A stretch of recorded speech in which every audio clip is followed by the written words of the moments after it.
বুলোকালীর মন্দির আমার পেছনে দেখতে পাচ্ছ। এই মন্দির নাকি, এই পুজো নাকি 700 বছর পুরনো।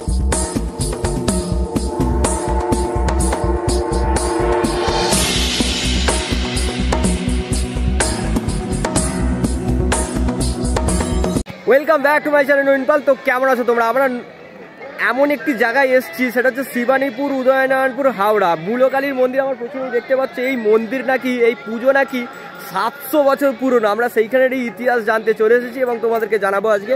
আর তোমরা কি করে আসবে সমস্ত কিছু এই ভিডিওর মধ্যে আছে। ভিডিওটা না স্কিপ করে দেখতে হবে তার জন্য। আর কি কি এই মেলায় পাওয়া যায়, মেলায় বিখ্যাতই বা কি, সব জানার জন্য ভিডিওটা দেখতে হবে অবশ্যই। চলো ভিডিওটা কন্টিনিউ করো আর সাবস্ক্রাইব করতে ভুলো না। আমরা ভিডিওটা স্টার্ট করি ঘাটনা বগে।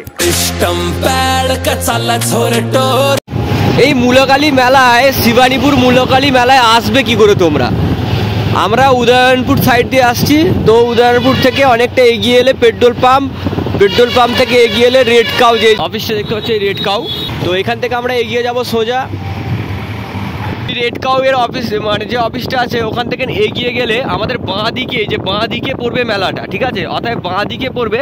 একদিকে বিরাজলক্ষ্মী স্কুল চলে যাচ্ছে আর একদিকে হচ্ছে মূলকালী মেলা। ঠিক আমরা এই উদয়নপুর যে রোড, সেই রোড ধরে এখন যাচ্ছি। যেতে যেতেই বাঁ দিকে মেলা দেখতে পাবে, ওই যে বাঁ দিকে মেলা দেখতে পাবে। আর এই যে এই ডান দিক দিয়ে চলে যাচ্ছে বিরাজলক্ষ্মী স্কুল, আর এই বাঁ দিক দিয়ে রাস্তা দিয়ে তোমরা নেমে যাবে। এই যে আমরা বাঁ দিকের রাস্তায় নেমে গেলাম। আর ওই দূরে দেখতে পাওয়া যাচ্ছে বাঁ দিকের রাস্তা নামলে এরকম সোজা রাস্তা, গ্রাম্য পরিবেশ, আলু চাষ হয়েছে পুরো মাঠে।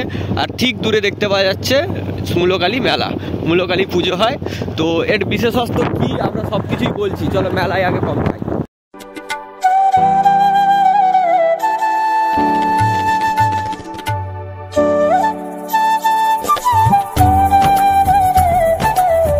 আচ্ছা, আমরা মেলায় প্রবেশ করেছি আর এখানে চলছে পাঁপড় ভাজা।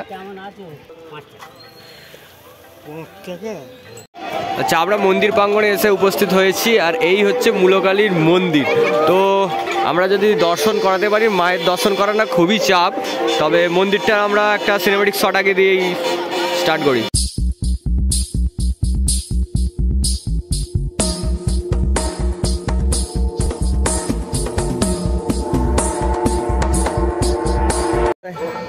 এই আমরা আছি শিবানীপুর মূলকালী পুজো যে হয় সেই মূলকালী তলায় আছে। আর এই কমিটির সহসভাপতিকে আমরা পেয়েছি।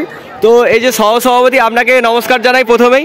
আর এই কমিটির সকল সদস্যকে জানাই আমাদের এই ইউটিউব চ্যানেল থেকে নমস্কার। আর আপনার নামটাকে বলুন। কবির সামন্ত। আপনাকে অসংখ্য ধন্যবাদ আমাদের ভিডিওতে কিছু বলার জন্য, আপনাকে অনুরোধ করছি। এই যে আমরা পেছন দিকে দেখতে পাচ্ছি, এটা মূলকালীর মন্দির। এই মন্দির কত বছর পুরাতন? 700 বছরের পুরনো মন্দির। 700 বছর পুরনো। আর এই পুজো হচ্ছে 700 বছর ধরেই।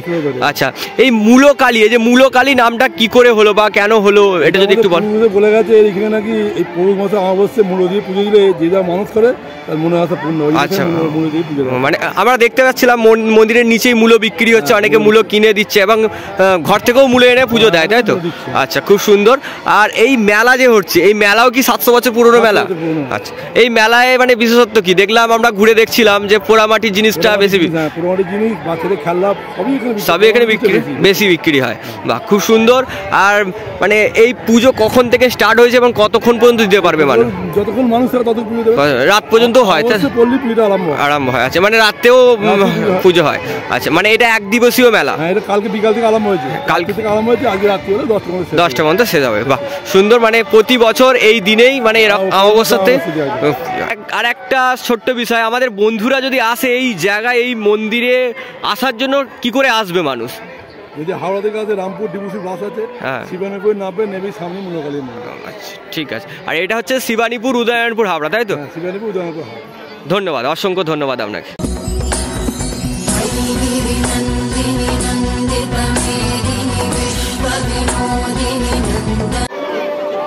দেখো, মূলকালী কেন নাম, এখানে নাকি এসে মূলো দিয়ে এই মায়ের কাছে পুজো দিতে হয়, তাই নাম হয়েছে মূলকালী। দেখো, এখানে মূলো বিক্রি হচ্ছে আর লোকে মূলো কিনছেন, ঠিক আছে? মূলো কিনে এবং সমস্ত কিছু কিনে এখানে মায়ের কাছে পুজো দিচ্ছেন, ঠিক আছে? আচ্ছা, আমরা এবার একটু মায়ের দর্শন করানোর চেষ্টা করবো। এখানে দেখতে পাচ্ছি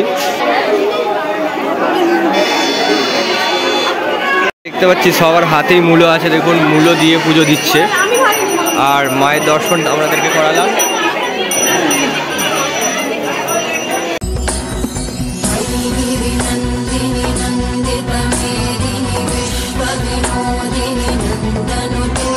এইখান দিয়ে হচ্ছে যে মূলকালীর মন্দিরটা যে ওইখানে, আর এইখান থেকে সমস্ত রকম মেলা বসেছে। এই মেলার বিশেষত্ব দেখতে পেলাম পোড়ামাটির জিনিস বেশ ভালো আর কি বিক্রি হচ্ছে, পোড়ামাটির জিনিস। আর সব থেকে বিশেষ একটা জিনিস চোখে পড়লো, এদিকে ডিম খেলা, মানে এটা প্রায় উঠেই গেছে। এই যে ডিম খেলা, এটা প্রায় উঠেই গেছে, যে ডিম দিয়েও তুমি ডিম জিততে পারবে, এই খেলাটা প্রায় উঠেই গেছে, এটা এখনো হচ্ছে, ঠিক আছে। আর এইখানে ঠিক মন্দির এই সাইড থেকে পুরো মেলাটা বসেছে, আর ওই সাইডটাতেও মেলা আছে, ঠিক আছে। আর এই মেলাটা কিন্তু একদিনের মেলা, ঠিক আছে। মেলা ঘুরলাম, এবার তোমরা কারা কারা এই মেলায় এসেছো বা আগের বছরও এসেছো বা নেক্সট বছর আসতে চাও, এবছর মিস করলে, তাদের জন্য এই ভিডিওটা খুব ইম্পর্টেন্ট। মানে কি বলবো, সামনে পাঁপড় ভাজা থেকে শুরু করে সমস্ত কিছুই পাওয়া যাচ্ছে, অনেক রকম জিনিস পাওয়া যাচ্ছে। মেন ব্যাপার হচ্ছে কি, এই মেলায় দেখলাম বিশেষত্ব হচ্ছে পোড়ামাটির জিনিস। পোড়ামাটির জিনিসটা খুব বেশি পাওয়া যাচ্ছে এই মেলায়। তোমরা যারা আসো, পোড়ামাটির জিনিস, খেলনা, বাচ্চাদের খেলনা প্রায় উঠেই গেছে, এখান থেকে সংগ্রহ করতে পারো তোমরা। আর ভিডিওটা কতটা ভালো লাগলো তার জন্য তোমরা সাবস্ক্রাইব করো, শেয়ার করো, কমেন্ট করো, আর যেগুলো যা করার করে দিও আর কি। আমি ভিডিওটা কমপ্লিট করছি, চলো বাই। আবার নতুন ভিডিওর সাথে দেখা হচ্ছে, ভালো থেকো, সুখে থেকো, সবাইকে ভালো রেখো, জয় হিন্দ।